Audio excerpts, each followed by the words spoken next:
vamos a hablar de las religiones populares, porque hasta ahora, cuando hablamos de Homero, que cantaba sus poemas y relataba las hazañas de dioses y héroes,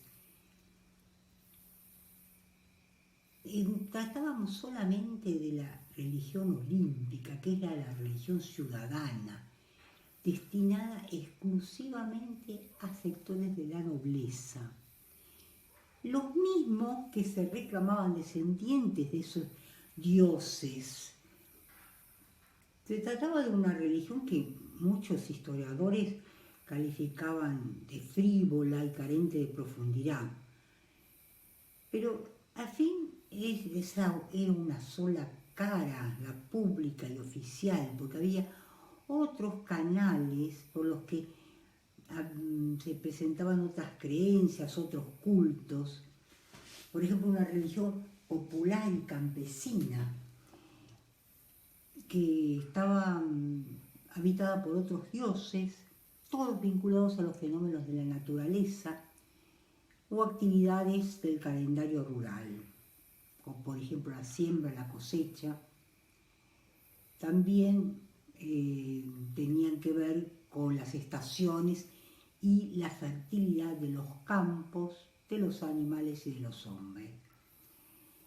Las divinidades que habitaban esta religión eran fundamentalmente Demeter, que representa a la madre tierra, y su hija Perséfone, símbolo de la primavera, que conducen todas las actividades de la vida campesina.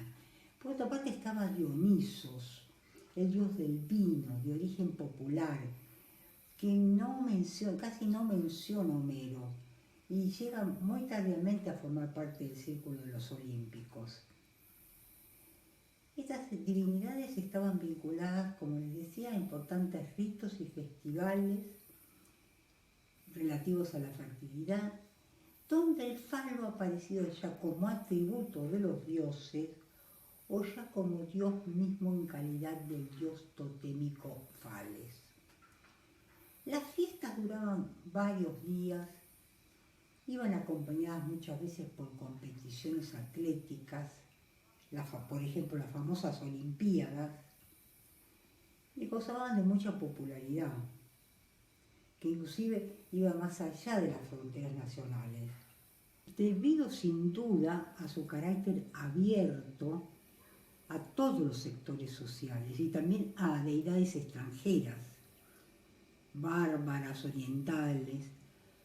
Tal es el caso de Dionisos, dios extranjero, de origen poco conocido, llegado tal vez del Asia Menor o de Egipto, apenas nombrado en la poesía épica e incorporado tardíamente a la familia de los dioses olímpicos.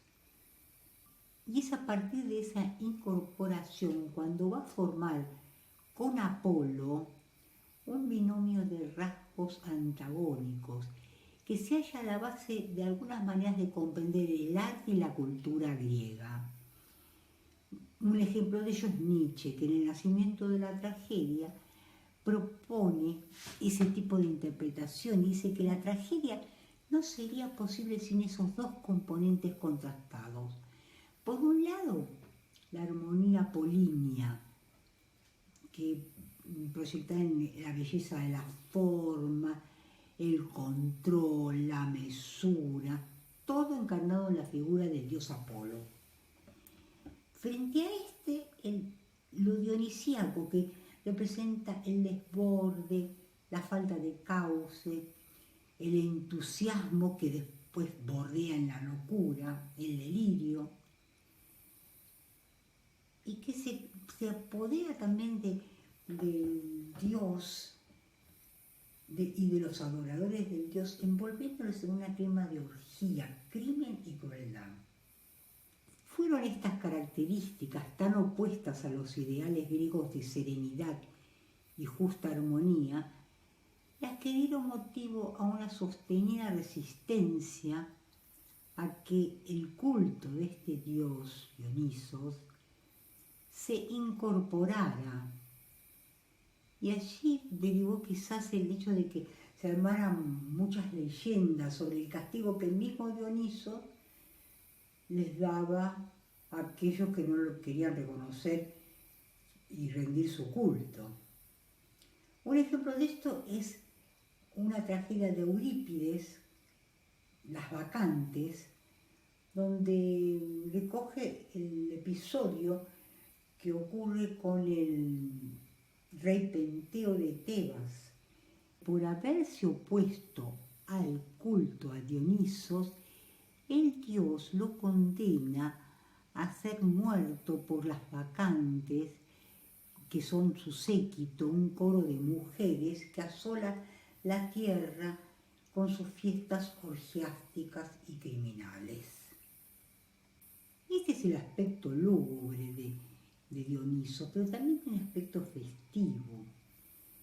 A veces, muchas veces aparece asociado a Demeter y todo un séquito de sátiros y ninfas en esas fiestas relativas a la fecundidad. Es entonces el dios del vino, de los viñedos, que preside las procesiones fálicas, en las cuales también halla su origen la comedia. Pero su historia se vincula sobre todo a la tragedia. ¿Por qué? Se sabe que en sus orígenes el teatro griego no fue más que la celebración del nacimiento, pasión y muerte de Dionisos. Primero era un coro de danza ritual, acompañado de percusión. Eso era todo lo que era el teatro. Luego a eso se le agrega la melodía. Y luego la dramatización comienza cuando el conjunto diferenciado del coro, que la melodía era solamente un coro, se van separando los actores en número creciente. La importancia de Dios entonces lo vincula primero al origen de la tragedia y luego en tanto va a ser patrón de esas representaciones teatrales. El teatro, de gran importancia en la vida cultural griega, era un arte puramente popular, destinado a todos los públicos sin distinción de clases, sexo, nacionalidad. Inclusive a los presos se les daba una licencia para que puedan presenciarlo. Era el teatro entonces un vehículo de educación, de paideia. La formación del griego medio dependía del teatro. Se realizaban en los anfiteatros separados de las ciudades, distanciados, donde la gente iba a acampar, comía, bebía durante varios días y las obras se preparaban durante todo el año y recibían premios. Y estas fiestas y celebraciones populares, consagradas a Demeter y Dionisos, aunque no formaban parte de los cultos oficiales de los dioses olímpicos, pertenecían a la esfera pública. Pero había otro tipo de religiones en Grecia que pertenecían a la esfera privada, que se denominaban los misterios. Consistían en prácticas y creencias destinadas más al individuo que a la masa, aunque dirigidos a todos por igual, sin hacer ninguna distinción tampoco de rango, sexo o edad. Solo era necesario la voluntad de pertenecer. Era también una religión sin fronteras y aceptaba a todas las nacionalidades. Tal como su nombre lo indica, están rodeados de misterios, secretos, y se exige el silencio de los iniciados. Por otra parte, estos misterios se tejen en torno a los nombres, otra vez más, de Demeter y Dionisos. Entre los más difundidos tenemos los misterios de Eleusis, cuya antigüedad se remonta a la época micénica y que luego se extienden hasta el Imperio Romano. Este misterio está vinculado con la leyenda de Perséfone, hija de Demeter, la madre tierra. Cuenta la leyenda que jugaba la niña con los hijos de Océano cuando Plutón, el dios del Averno, la rapta y la conduce a las profundidades de su reino subterráneo.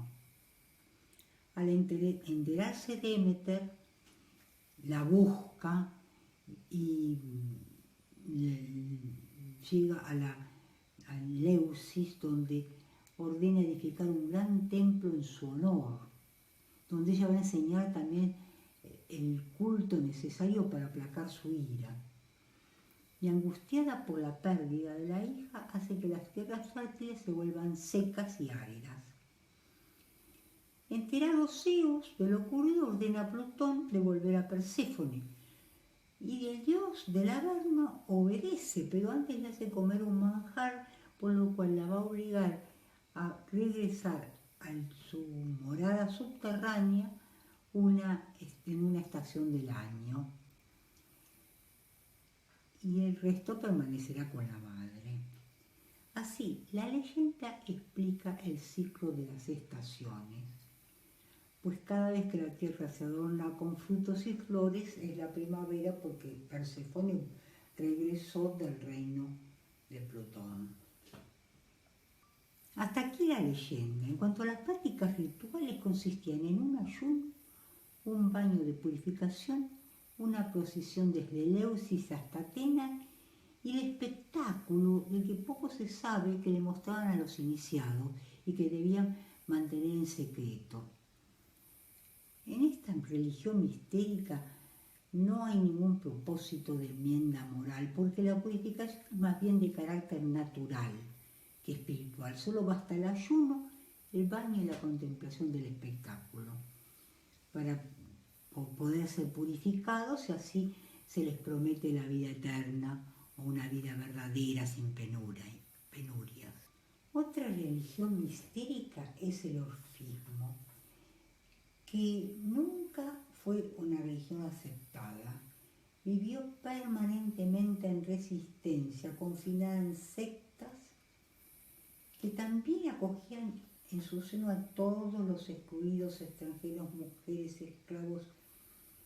Lo único que se necesitaba era la voluntad de pertenecer.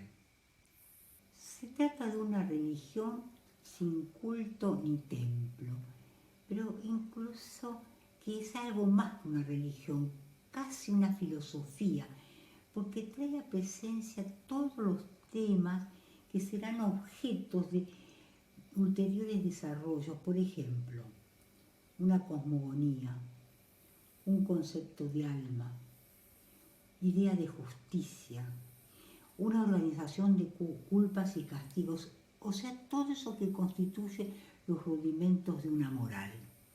Pero si hablamos de filosofía tenemos que marcar una diferencia con aquella filosofía que surge en el siglo VI, o sea, la de las Islas Jónicas, de los filósofos de la naturaleza, porque se trata de un pensamiento que hace centro en el hombre, o sea que sería la primera reflexión antropológica. Los antiguos le atribuían un profeta y fundador, Orfeo. Es una figura mítica que es un poeta, músico, que con su música dejaba así como encantados a los árboles, a las rocas, a los animales. Pero sin embargo, la doctrina poco tiene que ver con esa figura de Orfeo, a pesar del nombre, ¿no? Y en forma más directa aparece entretejida en torno a la figura de Dioniso, nuevamente. O sea, a la pasión y muerte de Dioniso. Habíamos dicho que Dioniso tenía diferentes máscaras, diferentes maneras de presentarse. Ahora el dios que castigaba.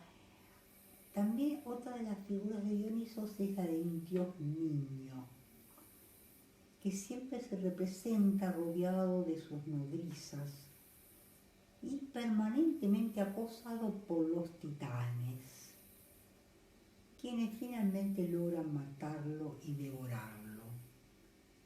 Entonces, de su corazón y de los titanes que Zeus había convertido en ceniza, el mismo dios Zeus va a hacer surgir la raza humana, la que en razón de ese origen combinará dos principios: el mal, que es la parte de los titanes, y el bien, que es la parte de Dioniso.